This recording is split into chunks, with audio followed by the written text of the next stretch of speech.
اللہ تعالیٰ کسے رمضان شریف عطا کرے اس کا کسی کو پتہ نہیں، لیکن رمضان شریف ضرور آئے گا، ہمیشہ سے آ رہا ہے اور قیامت تک آتا رہے گا۔ اس لیے ہمیں اللہ تعالیٰ سے دعا کرنی چاہیے، اے اللہ ہمیں رمضان شریف عطا کر۔ اور یہ دعا کیوں کرنی چاہیے؟ اس لیے کرنی چاہیے کہ جناب حضرت نبی کریم صلی اللہ علیہ وسلم ان مہینوں میں دعا مانگا کرتے تھے، اے اللہ رجب اور شعبان میں برکت کر اور مجھے رمضان شریف تک پہنچا دے۔ رجب گزر چکا، شعبان کا ایک حصہ بھی گزر چکا، اس میں برکت کر اور مجھے رمضان شریف تک پہنچا دے۔ اور آپ رمضان شریف کے احترام میں شعبان میں بڑی عبادتیں کیا کرتے تھے اور تمنا کرتے تھے کہ مجھے رمضان شریف مل جائے۔ آپ کو رمضان شریف سے ملنے کا اتنا شوق رہتا تھا کہ جیسے ہم میں کا کوئی آدمی ہو اور اس کا کوئی بیٹا کسی مدرسے میں پڑھتا ہو اور وہ مہینے میں گھر آتا ہو تو ماں کو کتنا شوق رہتا ہے اپنے بچے سے ملاقات کا۔ آج بدھ کا دن ہے، مانک منہ میں چھٹی ہوگی اور میرا بیٹا شب تک گھر آ جائے گا۔ ایک آدمی کی شادی ہو، دلہن ایک آدھ مرتبہ آ کر چلی گئی ہو اور دلہے دلہن میں محبت ہو، دشمنی نہ ہو۔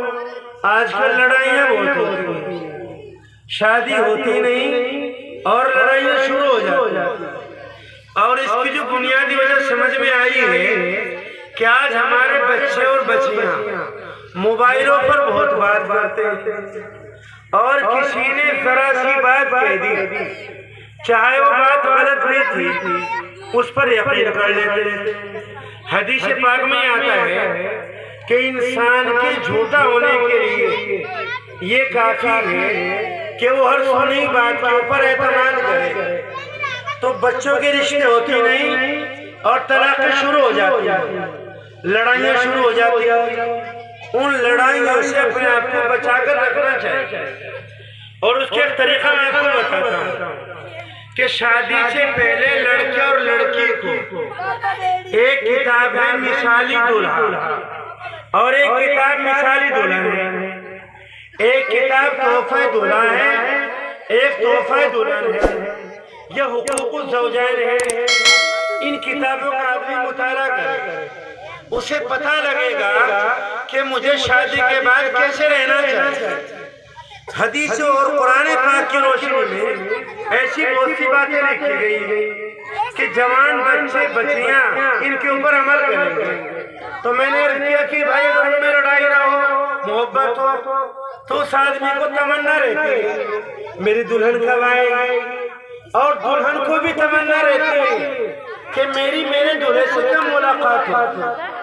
جیسے دلہے کو دلہن سے، ماں کو بیٹے سے، باپ کو بیٹے سے ملاقات کا اشتیاق رہتا ہے، اس سے زیادہ اشتیاق جناب حضرت نبی کریم صلی اللہ علیہ وسلم کو رمضان شریف سے ملاقات کا رہتا ہے۔ اور ہمیں پتہ بھی نہیں ہے بھی کہ رمضان شریف بھی آ رہا ہے، ہمیں اس کا پتہ نہیں۔ میں نے بہت سے بزرگوں کے بارے میں پڑھا، وہ 5 مہینے پہلے دعا کرتے تھے، 5 مہینے پہلے، اے اللہ ہمیں رمضان شریف عطا کر دیجیے گا۔ میں سچ پوچھتا ہوں آپ سے، مولانا چین صاحب کیا مدرسہ ہے بھائی؟ مسجد ہے مکہ باز ہے اور مسجد ابو بکر کا پروگرام ہے۔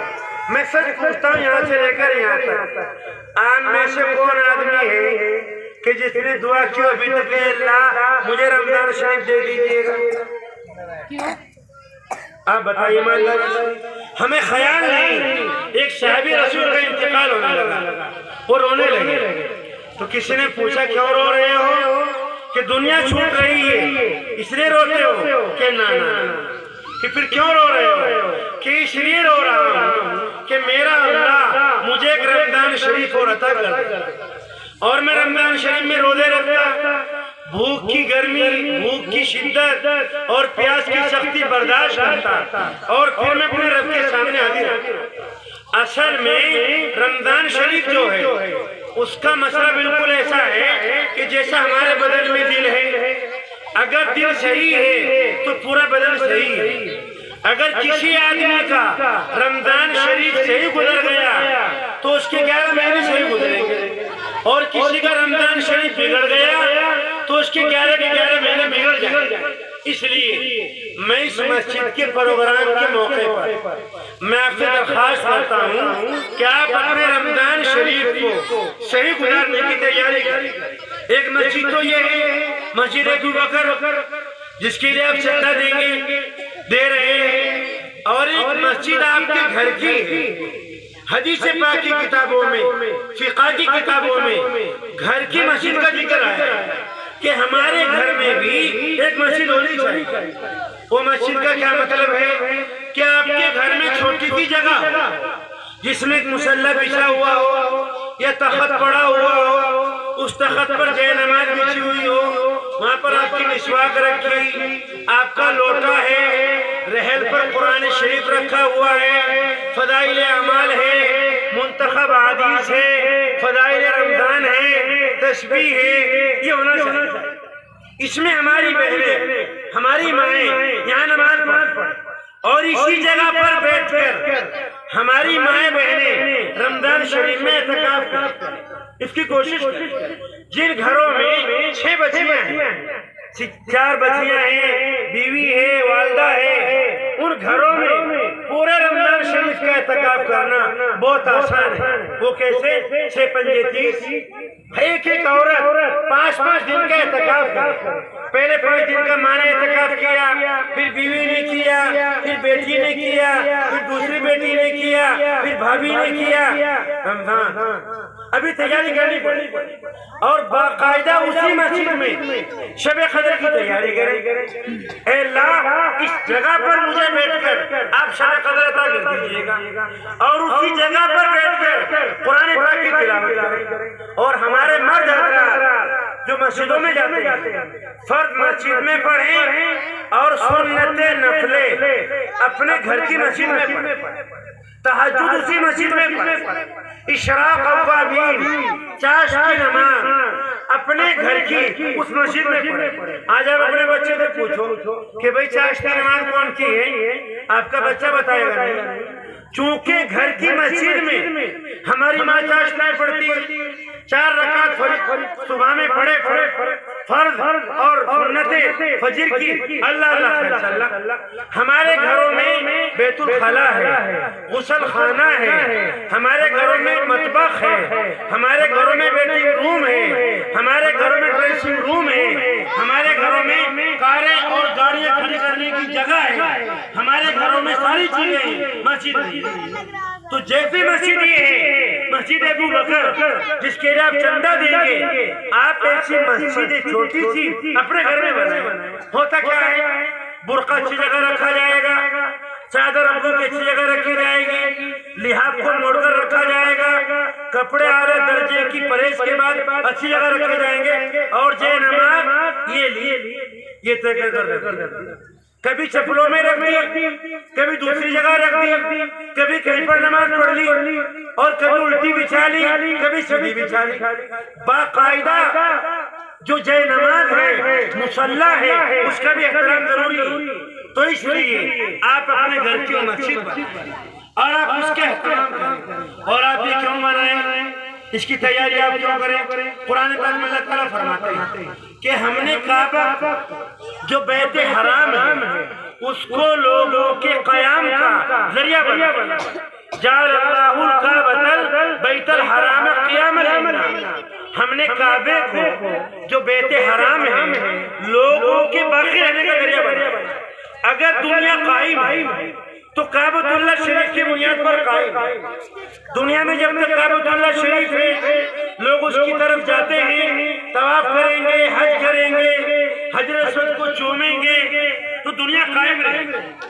اور جب کعبۃ اللہ شریف نہیں رہے گا تو دنیا ٹوٹ جائے گی۔ اب کعبۃ اللہ شریف کی جو شاخیں ہیں وہ مسجدیں، یہ مسجد ابو بکر، جیسے کعبۃ اللہ لوگوں کے قیام کا سبب ہے، مسجد ابو بکر اس محلے کے قیام کا سبب ہے۔ اگر محلے کے لوگ، مکہ باز کے لوگ ابو بکر مسجد کا خیال کریں گے، اس کو تعمیر کرائیں گے، اس میں نمازیں پڑھیں گے، اس سے محبت کریں گے، یہاں قرآن پاک سنیں گے اور مسجد میں آنا جانا رکھیں گے، تو اللہ تعالیٰ محلے والوں کو روزی دیں گے، کھیتی میں برکتیں آئیں گی، صحت دیں گے، محبتیں دیں گے، اللہ تعالیٰ محلے میں پیار کی فضا پیدا کریں گے اور محلے کو اللہ تعالیٰ مضبوط بنائیں گے۔ جتنی ابو بکر مسجد مضبوط ہوگی اپنی تعمیر کے اعتبار سے اور اپنے اعمال کے اعتبار سے، محلہ مضبوط ہوگا، ایمان کے اعتبار سے، نماز کے اعتبار سے، زکوٰۃ کے اعتبار سے، عقائد کے اعتبار سے، تعلیم کے اعتبار سے، رشتوں کے اعتبار سے۔ اور اگر لوگ مسجد کو چھوڑیں گے، بازاروں کو آباد کریں گے، لوگ مسجد کو چھوڑیں گے، پیلسوں کو آباد کریں گے، لوگ مسجدوں کو چھوڑیں گے، بیٹھکوں کو آباد کریں گے، لوگ مسجدوں کو چھوڑیں گے، چائے کی دکانوں کو آباد کریں گے، تو گھروں میں بربادی آئیں گی، کھیتیاں برباد ہوں گی، مزدوریاں برباد ہوں گی۔ یہ آپ کی مسجد آپ کے محلے کے قیام کا سبب، اور جیسے مسجد آپ کے محلے کے قیام کا سبب ہے، آپ کا گھر جس میں آپ کے بچے ہیں، آپ کی بیوی ہے، آپ کی بوڑھی والدہ ہے، اگر اس گھر کو آپ صحیح رکھنا چاہتے ہیں، آپ کا گھر صحیح رہے، آپ کا گھر تعلیم یافتہ ہو، آپ کے گھر میں پڑھے لکھے لوگ ہو، آپ کے گھر میں دین کا ماحول ہو، آپ کے بچے دعائیں پڑھتے ہوں، آپ کے بچے نماز پڑھتے ہوں، تو گھر کی مسجد آپ کو بنانی پڑے۔ اس گھر کی مسجد میں آپ سنتیں پڑھیں گے، نفلیں پڑھیں گے، قرآن پاک کی تلاوت کریں گے، مصلی بچھا ہوا ہوگا۔ کبھی کوئی آدمی بھائی کیا ہے کہ مولانا مسجد کے اچھا میرا وضو ہے، میں 2 رکعت پڑھنا چاہتا ہوں، وہ آدمی کی طبیعت چاہے گی اس مصلی کو دیکھ کر، اس لیے اپنے گھر کی اس مسجد کو آباد کرو اور اس کے لیے آج سے کوشش کرو کہ انشاءاللہ ہاں آنے والے رمضان بہت صحیح گزارے گا۔ کیسے صحیح گزاریں گے آپ رمضان؟ ہمارا رمضان کیا ہے؟ ہمارا رمضان یہ ہے، ہمارے رمضان میں پاپے آ گئے، کھجوریں آ گئی، کھجلے آ گئے، سوئیاں آ گئی، چوڑیاں آ گئی، مہندی آ گئی، فیشنی برقعے آ گئے، یہ ہمارا رمضان۔ اس کے فوٹو جاتے ہیں۔ آپ مجھے بتا دو حضرات صحابہ کرام کی زندگی میں کہ رمضان اس کا نام تھا۔ میں آپ سے پوچھتا ہوں، اتنا بڑا نظر بیٹھا ہے، نبی کریم صلی اللہ علیہ وسلم نے اماں جان حضرت عائشہ نے جب پوچھا، اے اللہ کے رسول اگر میں شب قدر پالوں تو کیا مانگوں؟ ایک دعا بتا۔ وہ دعا پورے رمضان کا محصر ہے، وہ دعا پورے رمضان کا لب لباب ہے۔ اس دعا میں مال ہے، اس دعا میں اولاد ہے، اس دعا میں صحت ہے، اس دعا میں بارش ہے، اس دعا میں اللہ کی خوشنودی ہے، اس دعا میں جنت ہے، اس دعا میں باغات ہے، اس دعا میں کھیتیاں ہیں۔ آپ سے پوچھتا ہوں، آپ بتائیں یہاں سے وہاں تو کوئی آدمی کھڑا ہو اور بتائے کہ پیارے نبی صلی اللہ علیہ وسلم نے جو دعا بتائی تھی اماں جان عائشہ کو، اگر شب قدر پالوں تو کیا مانگوں؟ آپ بتائیے وہ دعا۔ تو رمضان چوڑیوں کا نام ہے، رمضان بائک پر بیٹھ کر 5 آدمی سفر کریں، اس کا نام رمضان ہے۔ اپنی بیٹیوں کے پاس عیدی پہنچا دو، اس کا نام رمضان ہے؟ بالکل نہیں۔ حضرت نے فرمایا تھا عائشہ اگر تم شب قدر پالو تو یہ دعا مانگو، اللہم انکا عفو تحب العفو فاعف عنی۔ اپنے بچوں کو یاد کراؤ، اپنی بیٹیوں کو یاد کراؤ یہ دعا، اس کے لیے فضائل رمضان لاؤ، فضائل شب قدر پڑھو، فضائل اعتکاف پڑھو۔ آپ کی بچیوں کو پتہ لگے گا، گھر کے لوگوں کو پتہ لگے گا کہ رمضان شریف کیا ہے۔ اس کا ترجمہ کیا ہے؟ اے اللہ آپ معاف کرنے والے ہیں، معافی کو پسند کرتے ہیں، اے اللہ مجھے معاف کر۔ آج ہمیں ان کا پتہ نہیں، اس لیے آج نیت کرو کہ انشاءاللہ اس رمضان میں ہم 10 قرآن پاک پورے کریں۔ آپ اس بات کی نیت کریں، ہم اس رمضان شریف میں انشاءاللہ 10 قرآن پاک پورا کریں۔ آپ اس بات کی نیت کریں کہ انشاءاللہ اس رمضان شریف میں ہم مسجد میں اعتکاف میں بیٹھے ہیں۔ آپ اس بات کی نیت کریں کہ انشاءاللہ میرے گھر سے گاگل ہیڑی کی پوری مسجدوں کے ائمہ کے پاس کھجوروں کا ڈبہ اور روح افزا کی بوتل، امام صاحب نے آپ کی کھجور سے افطار کر لیا یا لوگوں کا روزہ افطار کرا دیا۔ سنو حدیث پاک میں کیا تھا، فرمایا نبی کریم صلی اللہ علیہ وسلم نے اگر کسی آدمی نے کسی روزے دار کا روزہ افطار کرایا تو اس کو روزہ رکھنے والے کے برابر ثواب اللہ تعالیٰ عطا کریں گے۔ اگلی بات سنو، شب قدر میں فرشتے مصافحہ ملاتے ہیں، حدیث پاک مصافحہ ملاتے ہیں۔ آپ میں سے کسی کا مصافحہ ہوا فرشتوں سے؟ آپ بتائیے مجھے، آپ شب قدر میں جاگے ہوں گے، آپ نے عبادت کی ہوگی، آپ کا مصافحہ ہوا۔ حضرت شیخ نے لکھا کہ فرشتوں کا جن سے مصافحہ ہوتا ہے اس کی علامت یہ ہے کہ اس آدمی کے دل میں رقت پیدا ہوتی ہے اور اس کی آنکھ میں آنسو آتا ہے۔ اگر شب قدر میں آپ کا دل نرم ہو گیا، آپ کی آنکھ میں آنسو آ گیا، تو سمجھ لو کہ فرشتوں سے آپ کا مصافحہ۔ اور فرشتے کن سے خاص طور پر مصافحہ کرتے ہیں؟ وہ لوگ ہیں جو رمضان شریف میں روزے داروں کا روزہ افطار کرتے ہیں۔ ارے کیا میرے بھائیوں، آپ یہ بھی نہیں سوچ سکتے رمضان شریف آ رہا ہے، مسجد کے امام صاحب جن کے سینے میں میرے دوست مولانا شمشاد صاحب کتنی اہم باتیں ارشاد فرما رہے تھے کہ جن کے سینے میں قرآن پاک، وہ محنت کر رہے ہیں، قرآن پاک کا دور نکال رہے ہیں، سن رہے ہیں، سنا رہے ہیں، کیا آپ اتنا بھی نہیں کر سکتے؟ اس مرتبہ امام صاحب کے پاؤں کے نیچے جو مصلی بچھے گا وہ میری کمائی کا، آپ اپنی کمائی کا قیمتی مصلی لا کر امام صاحب کے قدموں میں لا کر ڈالے۔ امید کرتا ہوں اس عمل کی برکت سے اللہ تعالیٰ آپ کی نسلوں میں دین کی دائی پیدا کرے۔ اور ایک بات اور سن لو، اگر آپ غریب بھی ہیں، آپ اس کام کو کریں گے تو اللہ تعالیٰ آپ کو مالدار کر دے گا۔ میں نے کتنے غریبوں کو دیکھا ہے جو رمضان شریف میں لوگوں کو افطار کراتے تھے، اپنی غریب غربت کی زندگی میں اللہ تبارک و تعالیٰ نے ان کو خوشحال بنایا۔ تو آپ اس بات کا تہیہ کریں، آپ اپنی عورتوں سے کہیں، یہ گاگل ہیڑی مکہ باز ہے، یہ مکہ باز ہے، مکہ باز کے لوگ باقاعدہ اپنی کمیٹی بنائیں اور اس بات کے تہیہ کریں کہ رمضان شریف میں ہمارے گھر کی کوئی عورت بازار نہیں جائے، تمام سامان جو کچھ بھی ہے خرید پہننے کا، استعمال کرنے کا، وہ رمضان شریف سے پہلے آپ کے گھر میں ہے۔